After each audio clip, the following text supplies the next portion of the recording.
All right, welcome to Sonoran Glass School's Season 1, Episode 1 of the Tucson Glass Podcast. And I am Nick Letson, Associate Director of Sonoran Glass School, and I'm joined here today by Paul Anders-Stout. That's me. And Virgil Jones. That's me. Our Hot Shop Director and Administrative Assistant / Interim Warm Shop Manager. He's now the warm shop man. Hot Shop. He's also a great hot shop assistant instructor. / a lot of Virgil things. is the go-to guy. He's the guy. If you need something done, you just yell, Virgil! So he comes running and he gets it done. So we've got a good agenda here today. Basically what this podcast is about that we just made up about 15 minutes ago. We said, why not add a podcast to the newsletter every month that we can talk about local and national glass art issues or topics of interest. Did you say our name? Oh, the Tucson Glass Podcast is our name right now. But we encourage you, that's a kind of a boring name, so we encourage you, if you have suggestions for a better name, It'll email, just change every month. Yeah, it's a different name every month. Email info@sonoranglass.org with your suggestions for a Tucson Glass Podcast name.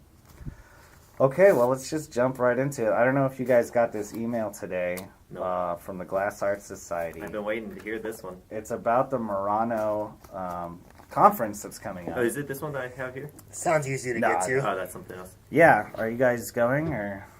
I probably will not go. Yeah. Yeah, I've been to Murano, and it is an amazing place. It's like a fairy tale world out there.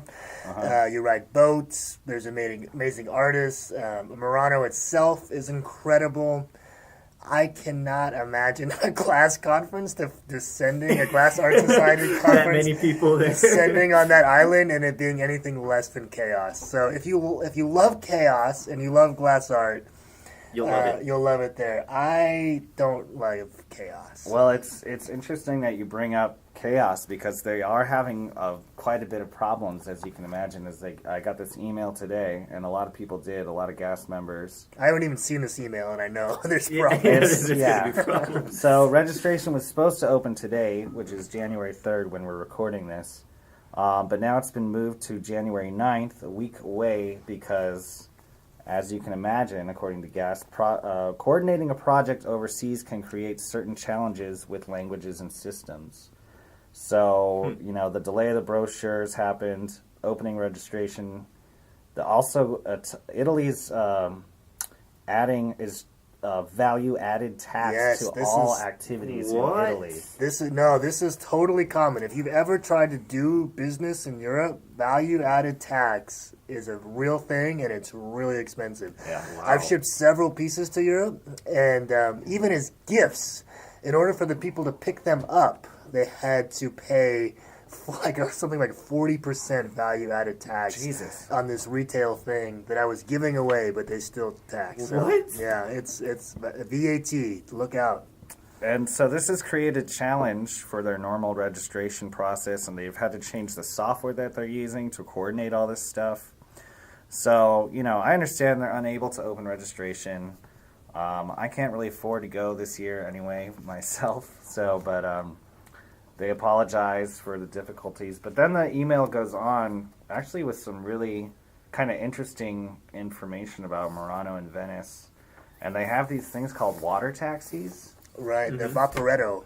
Yeah. They say water taxis are the limousines of Venice. Well, actually, that's true. Water taxis are different than the Vaporetto. The Vaporetto is like the subway of the water world, and then the taxis, they're like limousines, and they're very expensive, the taxis are. Especially, you have to realize that Venice is the city that's actually in Italy, but it's really like on the water. I mean, like all the pictures show, it's kind of like middle of many islands. But then you have to take another ferry or taxi out to the island of Murano, and there's only like 1 or 2 hotels actually in Murano.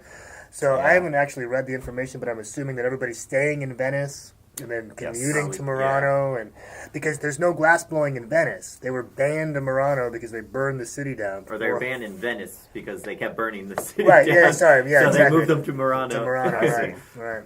Yeah, I guess the Carnegie district is the closest district to a lot of where the shuttles are running. And yeah, so I mean, a lot of people had to take boats in the morning to get to the center of the conference and all that. That's gonna be busy. It sounds kind of cool. It's cool. Like, it sounds like a pain in the ass, but it sounds like a cool experience. For And sure. just as a total side note, can you guys imagine like scuba diving off the coast of Murano? Like, what kind of like pieces are down there that are like discarded? yeah. Like, there's got to be like an archaeological treasure trove down there. But it's also like their sewer system, I guess. So I don't know. It might be a little messy. Maybe not good water diving. Yeah. It'll probably be cool overall because you're going to be surrounded by all glass folks. Yeah, I think it would true. be cool. I'm not going to go, but I think Yeah. it'll be cool for people that do. Maybe we can get a grant or something to send our staff to, this year's gas. Or at If least a anyone's representative. listening. Yeah, at least someone. Pack us in your suitcase. You want a trip to Italy? Yeah. Virgil's pretty skinny. He can fit a lot of tight places. Yeah, for those of you who never met Virgil, he is really skinny. It's kind of scary. Yeah. Just kidding. It's a little disturbing. All right, let me see here. I'm going to put some changing topic song music on. Oh, Now, changing topics. wow, so official. So this is kind of a sad topic, so let me And Yeah, cut the turn music. down. Cut the music. I'm going to turn down this. Yeah, that's So Pino, why don't you guys tell us about, start with Virgil, what you heard about Pino. So, I came across it because there's a glassblower that I follow, or that's friends with me on Facebook, Brenna Baker out of Florida. And I guess she was an assistant of his for a while. That's where she learned all of her stuff. And so she was posting pictures of that and saying that she was sad that he wasn't going to be there, that she wasn't going to be able to see him again. And then I guess Paul knows a little bit more about him. I just know his name and his artwork. I don't know him personally. Well, Pino Signoretto, the Signorettos are an ancient Muranese family. If you went to Murano, you would see the Signoretto factory, where he comes from. Pino was one of the guys who came over in, I want to say, the late 80s, perhaps early 90s. I know he was definitely here by 1990. And Pino is one of arguably the best glass sculptors in the world, as far as he had the most amazing eye for looking at a picture or an animal or a thing and recreating that. I saw Pino work live at Pilchuck in 1994, and he created a woman in a Marini bikini, and she was pretty good looking. She was good looking sculpture there, and but just kind of like probably one of the most influential people, right up there with Lino and Chihuly in terms of influencing artists. Karen Willenbrink Johnson is a really well-known sculptor working today who does amazing work, and if you've never seen her work, you should check it out. She credits a lot of her knowledge and ability and inspiration from working with Pino. And if any of you out there know Henry Halem, hello Henry, he recently posted a YouTube video of Pino working at Pilchuck with Stavinsky, I want to say. I might get that illustrator's name wrong, who drew a horse. And Pino made the horse, giant horse head, out of glass. It's a really cool old VHS that's been uploaded to YouTube by Henry Halem. And so yeah, check that out. But definitely the American studio movement has lost a huge icon. Definitely one of the giants of the glass world. And so I regret never have gotten to take a real workshop with him or something. He did so much for education. He taught and inspired so many people, and it's a real shame that he's gone. Well, rest in peace, and remember when at Sonoran Glass School, we definitely, wish his family well and thank him for his contributions to the art form. Well, moving on, should I do some, I'm going to do some more changing topics music? Changing topics. So today I went to the Rotary Club in Tucson. This is big glass news. Big glass news.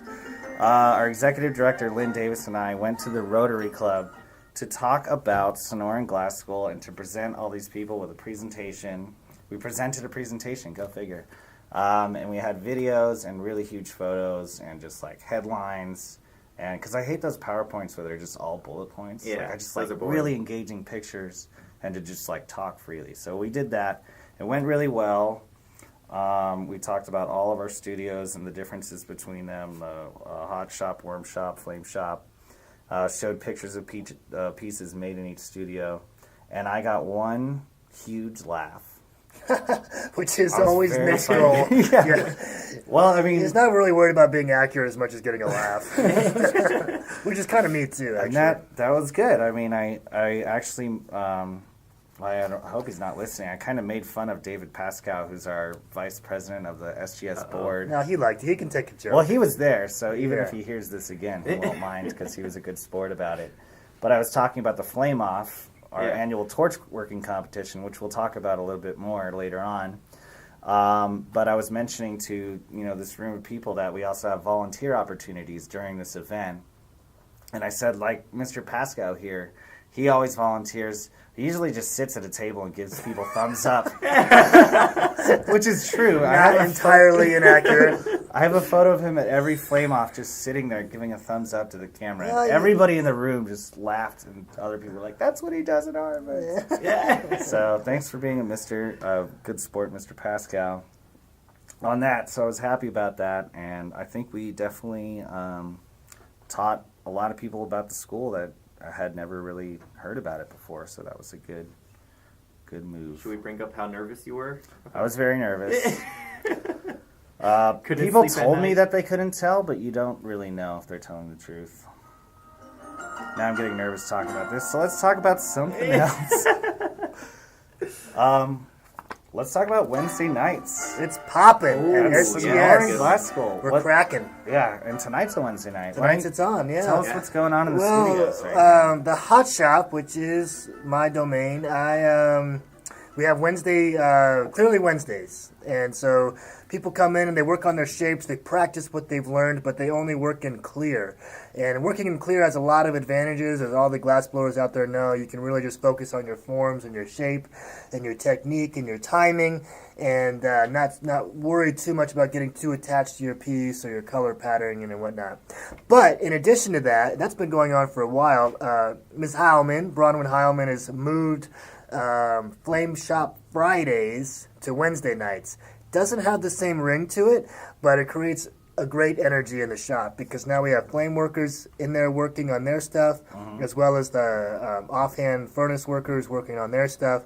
And maybe there'll be some opportunities for cross collaboration, or at least people will get to know each other, and it just makes for a lot of fun in the shops Wednesday nights.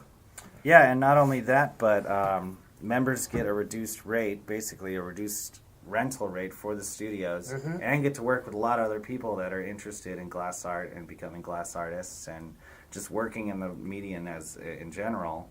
But I like that synergy of the two shops. People come, they can sign up online easily to get studio time at a reduced rate and hang out with friends. So Yeah. Well, we're looking to do an extra shop. What? We're going to be Whoa. doing the warm shop. See, that has a Oh, better yeah. alliteration. Yeah. Warm Shop Wednesdays. Warm Shop That Wednesdays. rolls Well, off we the already top. have warm shop, but it Well, would we be have warm shop Wednesdays Wednesday during- nights. Or, But yeah, we're gonna have an evening thing. So it's all three shops are now going to be open in the evenings, not for the common classes or make your owns, but more of a rental time for everyone to kind of. So like an opportunity to work on your pieces Yep. or practice what you've learned during the classes. Yeah, and so that way, if you have something during the day, you can't make it during the day, you can come at night. And now we have an actual nighttime something. Yeah, and for- then to have all three studios popping on Wednesday nights. And I'm actually going to break this right now. This is totally new. You guys don't even know about it.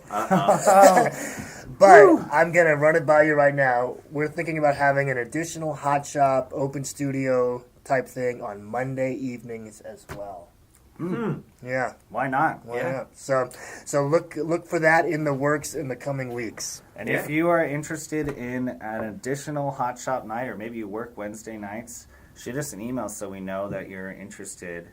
Also at info@sonoranglass.org.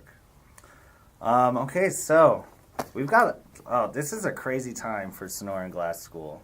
and the glass art community in Tucson in general, because we have a lot of events coming up. No, Yeah, February. we yeah. passed, In we less passed than a Christmas, month. so now it's the next step. And we are in highfalutin, just crazy mode trying to get ready for these things. Highfalutin crazy mode. Yeah, I don't, Look out for highfalutin crazy mode. oh, I think we need some change subject music. The subjects, yeah. Need the music. No, change. February's crazy because everybody's in town. The gem show gets going, and then Gem show. and if the gem show's here, you know what that means, folks. It means the 17th annual Flame On. Here we go, flame on, flamers. And if you read Come on, the Flame On. newsletter, if you read the newsletter today, you'd see the first round of artists that have been accepted to compete in the Flame Off. And I don't have their names in front of me. I should have printed that out. How many do we have right now? I think we've got half. Oh, okay. We're at 12, and we're still reviewing more applications. But we've accepted 12, and we've looked over their work, and they are officially going to be in the 17th annual Flame Off. So, if you don't know what the Flame Off is, And it you're is- under a rock. Yeah. Then you're under a rock. Yeah, you need to come out from under that rock and come to Sonoran Glass School on February 2nd. It's always the first Friday in February. And it is an Iron Chef-like competition where instead of making cakes and whatever, we're making glass art live in front of you, all on the torch, under an intense, time-pressured competition. And it's awesome watching these guys push themselves. I mean, Yeah. like, they make whatever they usually make, but when they come to the Flame Off, they try to, top themselves. And sometimes it's amazing, and sometimes it's catastrophic, and either way, it's highly exciting. entertaining. Yeah, Yeah. it's a lot Yeah. of fun to watch. I've seen pieces like melt just in front of your eyes, and the whole guy's dreams are dashed. Yeah, Yeah. I mean, no one likes to see a grown man cry, but... Yeah. That's part of the fun. I mean, if there weren't some disaster in it, then it wouldn't be like as exciting. But on the other side, you see really amazing stuff. Yeah. Like people come out of there, and then we're usually pretty generous. I don't know if this is common knowledge, but people get a chance to kind of fix things up a little bit the next day under less pressure. But because the work is donated to the school, and Correct. we use it as a fundraiser, which is awesome for these artists to come out and support the school by putting on a good show and making something awesome that we can then sell and make a little bit of money. And you see some of the coolest pieces I've ever seen have come out of the Flame Off, no doubt. They're always unique. Yeah. People always do something different, Yeah. change up what they did from last year. Sometimes they do something similar, but just add on to it. But then, the pieces get auctioned off through us as a fundraiser kind of thing. It's nice, too, for the artists because they get any sponsors that we have typically donate towards an award, whether it be a torch or something, so the artists can get... from the judging, they can win and get something out of it, too. So. Well, and I think it's really fun for them because torchworking is quite often kind of a lonely sport. You're kind of at your bench in your studio and you're just working, and maybe a friend or two drops by. But this is like you're on a stage and like you're the star for the night. So I think they really like to show off and feel like people care and it's fun And it is great because I love that we have a cameraman going around. We have HD close-ups of the artists. Nice. And then we have MCs commentating on the action and also educating, even if you don't know anything about glass art. First of all, fire's just fun to watch. Yeah. Let's be honest. Yeah. But you also get that background of what technique the artist is using, what the inspiration is behind their piece, a little bit of their background. So you get that extra layer of information that makes the event even more exciting. So we're really looking forward to the Flame Off. And not only that... When was that? February 2nd? February 2nd. Always the first Friday in What time does that February. start? 7 to 11 p.m. All right. Be here early because there's always a line out the door, right? That's true. Yeah. And Tickets can you are get your available tickets? online. Yeah, tickets are now available, finally. So you can buy them online ahead of time. That's the way to do it, right? We have VIP tickets up to 50 that we can accommodate. Yeah. You get a little extra treatment, best seats in the house. I think there's cookies, right? A lot of cookies, tons of cookies. Keep me away There's a from those VIP cookies. area where A you can VIP kinda like, area. Can Get you away make from sure that, that they too. don't let me in that area? Because last year I'm pretty sure I think the last 2 years you've eaten all the cookies. half of the chocolate chip cookies. I do. so- Yeah, all my memories of you at the Flame Off are just walking around with cookies. I'm like stress eating because I'm like the technical backup. So if anything goes wrong, I have to be like, jump into action. So I need that fuel, I need that chocolate chip fuel. Well, it's pretty amazing that a staff of 12 can put on like a 600-person, 24, sometimes 24 artist event. Yeah. Another amazing event that we're putting on in association with World of Glass Productions and Doug Haroon is the Sonoran Glass Art Show, which is Tucson's only glass art show, all glass art show. That's very cool. During the Gem Mineral Fossil Showcase. That's very cool. Because they used to have the Bead conference, right, or the Bead show during, but it Well, kind The Bead of show, but that was a different organizer. Yeah. So this is the second year we've done it. This is the second year that we've done it, and It's been from very my cool. understanding, a lot of people are kind of excited again to find an area to have glasswork and beads and things like that. And not only beads, but sculptures and All things glass. goblets, and glass art tools and supplies. Oh, right. So Yeah, local yeah. glass artists can come and like see what CG Beads has out and other providers. This is actually the third year we've done it. This Because is the last third year we year. had the Oh, right. 10. Yeah, last year we had the And the 10. first year we did it in the hot shop, but now we That's don't right. do it in the hot shop anymore. No, So it's grown. It's so grown. much. It's gotten Yeah. so much bigger, and that means the hot shop is open. So if you come down to the glass show, you can also come into the hot shop. But there's so many cool artists and good things that you probably won't even make it out of that tent. Sonoran Glass School is a really great place to visit during the Gem Show. And we're totally biased, obviously. Of course, we have to be. I mean, it is one of the coolest places to experience a show and live glass blowing. And Tucson's first ever Bead Symposium. That's very cool. All right. So we are also, in addition to the Flame Off and the my Sonoran gosh. Glass Art Show, Just there's keep adding so much more. going on. We have the Tucson Bead Symposium. No, this is during it. Oh yeah. So we have experts in beads. Oh, do I have it over here? Do you Here we have go. my sheet There on you that? go. Oh my god, let me read off all these guys here. So this is in association with Ornament Magazine. Great magazine. Please visit their website and check them out. Golly gee, we got Robert Liu, Critical Examination of Early Mosaic Face Beads, Excavated in Nubia. Wow. We've got just Jamie Allen talking about great glass beads from the Albert J. Summerfield collection. Flor Casper's doing a piece on bead making in Bohemia. That's very cool. The She's a interaction great artist. between supply and demand. We've got another one by Jonathan Mark Kenyori. Nice. I hope I said his name right. Sourcing and authenticating That's okay. ancient stone beads. It's close enough. Ancient stone beads. So and we've also got Tom Holland, who's also teaching a workshop during that. Yeah, a couple of them are teaching Yeah. or they're going to be participating in the art show.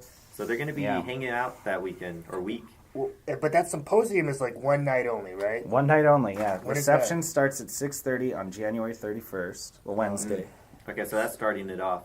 Yeah. So 5:30, come have some wine and some snacks, and then you'll sit down. And we have an HD projector on a 10-foot screen this year to really get into those presentations. Brand new, never been touched. You know, Not even out of the box yet. I will say that for years the school has not taken advantage of the Gem Show. So to see us with not only the Flame Off, but the Bead Show, or the Bead Symposium, and the Glass Art Show all going on at the same time, that's really cool. Yeah. It's awesome. So the 31st is going to be a busy day. Yeah, so So we please be start here off- on January 31st. Yeah, if you want to see everything. If you're into glass and beads, and please, that's a great night to Kind of come like by. New Year's Eve for February. Yeah. Yeah.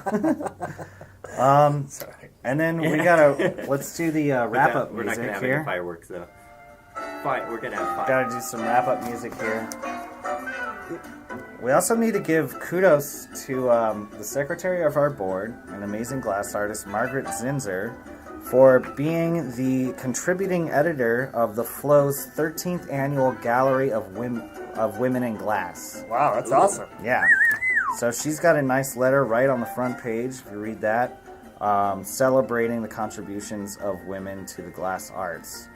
Also in there, you'll find our very own Bronwyn Heilman has a couple pieces, I think, there in the Gallery of Glass. She's a regular contributor in there. She gets published in there all the time. That's awesome. She was on the cover, too, a couple years back. Yeah, So we want to give a shout-out to Tucson getting on the map there in the Flow. it's awesome. Looking good. Looking good. So please send us your ideas for stories or any announcements that have to do with glass art in Tucson. We'd love to hear them for the next edition. The 4D pop-up. Oh, the 4D pop-up. Yeah, we have a Yeah, 4D we're gonna be pop-up. doing, Tell us about that. It's a group of us, glassblowers here in Tucson. Most of us that work at Sonoran Glass School, and we're going to be doing a little pop-up gallery. It's going to be end of January, so it's going to be before the 31st. I forget what dates exactly, but it's going to be the 26th or 27th or 28th or something like that. I think it's going to be a 2 or 3 day thing. Is that going to be at the rail yard again? Yes. At the rail yard. Yeah, I think we're doing it there again. So, and I know last time we did this, we priced to sell, like no doubt about it. I mean, just so you guys know, like $5 cups. It was kind of our way of kind of clearing out some stuff. So if you want to, see some, get some stuff.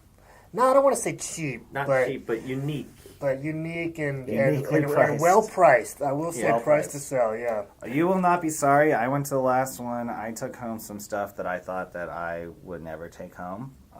But I was able to, because it was uniquely priced, I was able to take it home, and it was such a beautiful display. And the rail yard's a cool spot. I've never been there before. It is a really cool spot over on 17th or 16th or 17th. Right next to Barrio Brewery. Yeah, just down the street from Barrio. Yeah, that's a cool place. Yeah. And actually, I have one more quick announcement. I just got approval today to start to try and build some funds to build a color furnace in the hot shop. A color furnace? We're going to do a color furnace? And we're going to try to do that by the end of the semester this year. Ooh. So if you're interested in that, shoot us another email, info@sonoranglass.org or paul@sonoranglass.org. If you want to get in on that or support it, let us know. Great news. Well, as always, lots of exciting things going on at Sonoran Glass School, and thank you so much for joining us for the first ever episode of Tucson Glass Podcast. At least for now, that's what it's called. So this was Season 1, Episode 1. Thank you for joining us. Ascot and friends. Congratulations, Sonoran Glass School. Congratulations. We should make our own, we need to. theme song. All right, good night. Let's fade it out. God, I love Sonoran Glass. Bubble glass. Bubble glass. We're talking.